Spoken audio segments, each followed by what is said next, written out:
আসসালামু আলাইকুম। Hello viewers, কেমন আছেন? আশা করি সবাই ভালো আছেন। আলহামদুলিল্লাহ, আমরাও আপনাদের দোয়ায় অনেক ভালো আছি।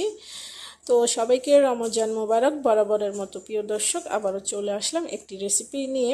আমি আজকে তৈরি করব ছোট বাড়ি। আমি এখানে তৈরি করার জন্য এই মেশিনটা রেখেছি, এটা দিয়েই আমি বানিয়ে নিব সবগুলো। আর এখানে ফাতায় তৈরি করার জন্য রেখেছি বেকিং পাউডার, ইস্ট এবং দুধ, পাউডার দুধ। আপনারা আপনাদের ইচ্ছে মতো কোম্পানি ইউজ করতে পারেন।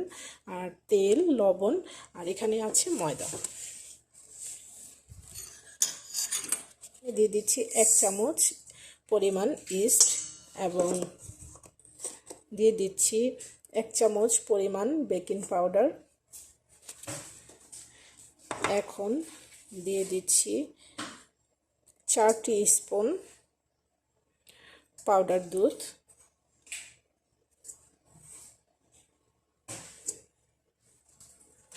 এবং দিয়ে দিচ্ছি সল্ট। এখানে 1 টিস্পুন পরিমাণ সল্ট দিয়ে দিচ্ছি। আর এখন দিয়ে দিচ্ছি 1 টিস্পুন পরিমাণ চিনি। এখন দিয়ে দিচ্ছি তেল 1 কাপ পরিমাণ।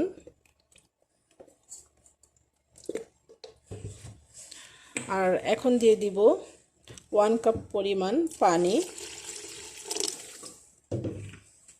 সবগুলো উপকরণ আমি একটি চামচ দিয়ে নেড়ে দিয়েছি।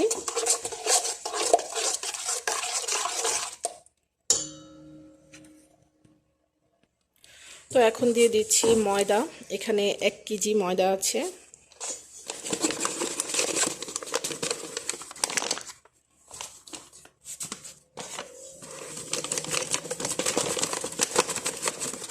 পুরোটা ময়দাই আমি ঢেলে নিয়েছি। এখন এই মেশিনটাকে চালু করে দিব।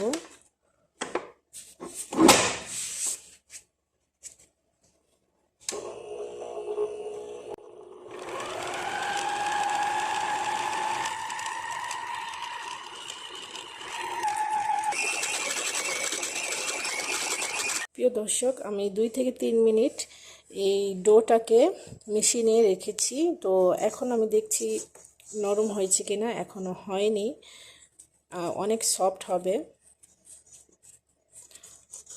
তো আরও 4 থেকে 5 মিনিট আমি এই মেশিনটাকে চালু করে রাখবো, তাহলে ডোটা সুন্দর একটি পিৎজা ডো তৈরি হয়ে যাবে।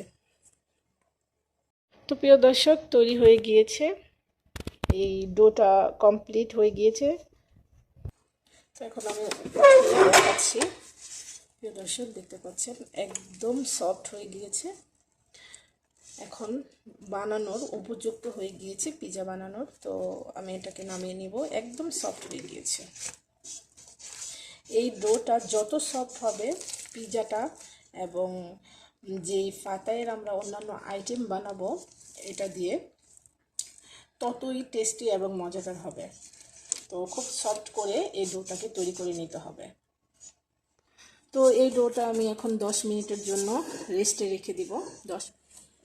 আমি আজকে ছোট বার্গার তৈরি করে নিব। আর ছোট বার্গার তৈরি করার জন্য এখানে আমি কিছু শসা কেটে নিয়েছি, টমেটো কেটে নিয়েছি, আর এই পাশটাতে মেয়োনেজ এবং পিৎজা সস নিয়ে নিয়েছি।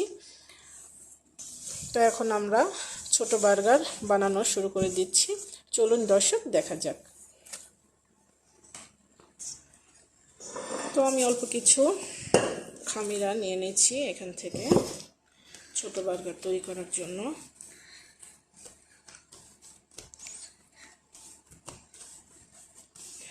বার্গার তৈরি করার জন্য অবশ্যই এই খামিরাটাকে খুব সফট করে তৈরি করে নিতে হবে।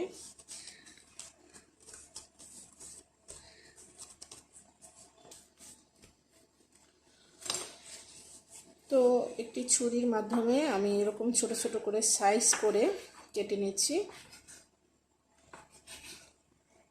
একটু বড় ছোট হলেও সমস্যা নেই।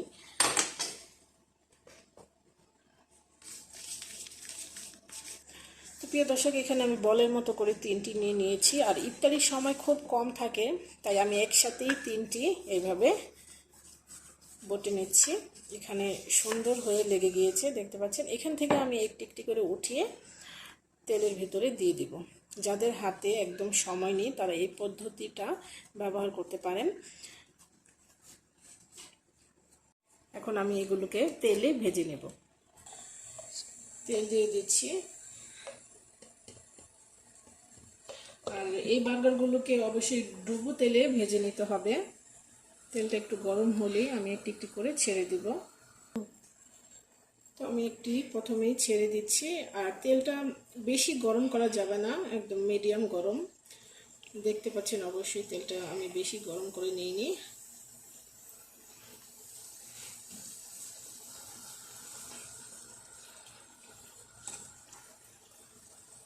এভাবে করে উল্টিয়ে পাল্টিয়ে ভেজে নেব লাল করে। তো আমি পাশে আরেকটি দিয়ে দিচ্ছি।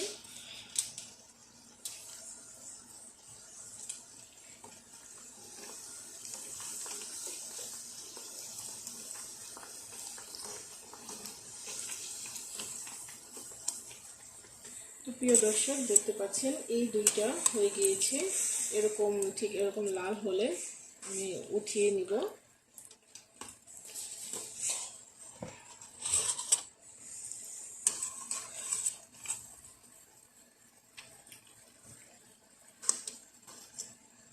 উঠিয়ে নিয়েছি। প্রিয় দর্শক দেখতে পাচ্ছেন এখানে আমি সবগুলো নিয়ে নিয়েছি। তো এখান থেকে মাঝখান দিয়ে একটি ছুরির সাহায্যে এইভাবে কেটে নেব। এভাবে সবগুলো এভাবে কেটে নেব। আপনারা যারা বার্গার পছন্দ করেন তারা বাড়িতে এভাবে তৈরি করে নিতে পারেন ইফতারির টেবিলে। তো আমি সবগুলো এভাবে করে নিয়েছি।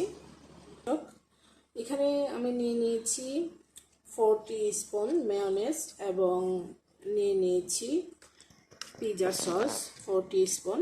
তো এখন এই দুইটাকে ভালো করে মিক্স করে নিচ্ছি। এই সসটা আমি বানিয়ে নিলাম বার্গারের ভিতরে দেওয়ার জন্য। বাচ্চারা তো এই খাবারটা এত পছন্দ করে, আর বড় ছোট সবাই পছন্দ করে, কিন্তু বাচ্চারা একটু বেশি পছন্দ করে বার্গার। তো প্রিয় দর্শক দেখতে পাচ্ছেন আমি যে মাঝখান দিয়ে কেটে নিয়েছি। তো এখন প্রথমে আমি সসটাকে দিয়ে দিচ্ছি দুই সাইডে, এবং এখানে যে আমি শসা কেটে নিয়েছিলাম দিয়ে দিচ্ছি শসা। আপনার ইচ্ছে মতো আপনারা কম বেশি যে যেটা পছন্দ করেন এখানে ইউজ করতে পারেন। অনেকে এখানে ডিম ইউজ করে। আর দিয়ে দিচ্ছি একটি টমেটো এর সাথে। আর উপর দিয়ে একটু এখানে দিয়ে দিচ্ছি সস।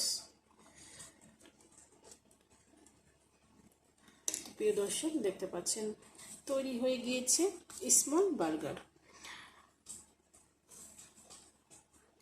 আপনারা সবাই এভাবে ট্রাই করতে পারেন বাসায়, এবং ইফতারির টেবিলে ঝটপট একটি রেসিপি রাখতে পারেন। তো আমি এখানে রেখে দিচ্ছি সুন্দর করে সাজিয়ে। তো সবগুলো আমি এইভাবেই তৈরি করে নিব। প্রিয় দর্শক দেখতে পাচ্ছেন তৈরি হয়ে গিয়েছে বার্গার। সবগুলো বার্গারই আমি এইভাবে সস শসা টমেটো দিয়ে ভিতরে আমি এভাবে তৈরি করে নিয়েছি। তো ইফতারির টেবিলে বাচ্চারা এবং বড়রা সবাই অবশ্যই পছন্দ করবে। তো প্রিয় দর্শক দেখতে পাচ্ছেন কতটা ইয়াম্মি এবং মজাদার হবে।